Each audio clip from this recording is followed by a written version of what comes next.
Sweets தேவைப்படும். அவ்வளோதான். இந்த கொழுக்கட்டை இனிப்பு கொழுக்கட்டைக்கு இவ்வளோ தான் தேவைப்படும். எப்படி மாவு கலக்கிறதுன்னு நம்ம பார்ப்போம். ஃபஸ்ட்டு 1.5 கப்பு மாவை போட்டுக்கோங்க. நெக்ஸ்ட்டு இந்த வெல்லம், அப்புறம் இந்த இனிப்பு தூக்கி கொடுக்கறதுக்காக ஒரு பிஞ்சு போட்டுக்குவோம். இதை நல்லா கலக்கிக்கோங்க.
கேரளா மட்டரைஸில் காரக்கொழுக்கட்டை செய்ய போகிறோம். அதுக்கு தேவையான பொருட்கள் 2 டம்ளர் கேரளா மட்டரைஸ் பவுடரு, கடுகு,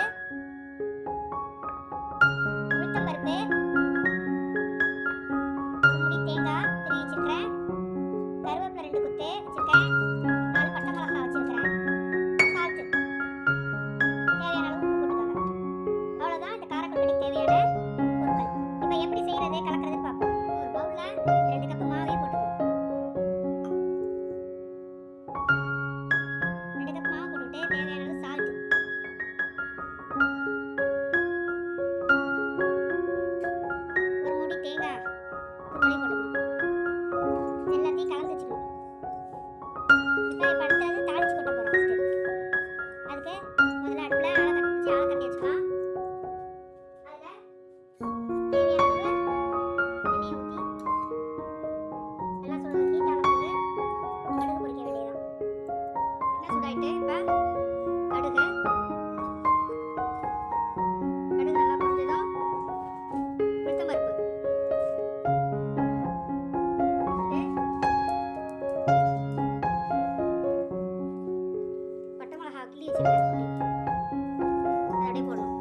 நல்லா பெருசா அப்படி பிடிச்சி இப்படி வைக்கலாம். இல்லைன்னா ரவுண்ட் ரவுண்டா இப்படி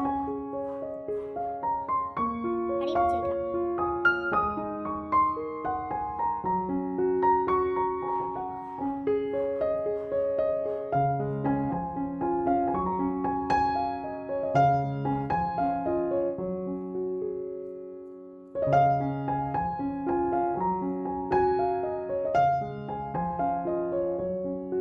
எல்லா கொழுக்கட்டையும் இதே மாதிரியே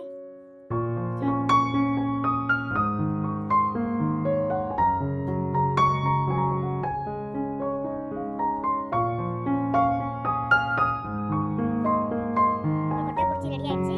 அடுப்பு பற்ற வச்சு வேக வைக்க வேண்டியது. அடுப்பு பற்ற வச்சு சீரகம் இட்லி பானையை வச்சு கொஞ்சம் தண்ணி ஊற்றி நல்லா ஹீட் ஆன பிறகு இந்த இட்லி பானை நல்லா தண்ணி சுட வந்த பிறகு இட்லி பானையில வச்சுட்டு மூட வேண்டியது.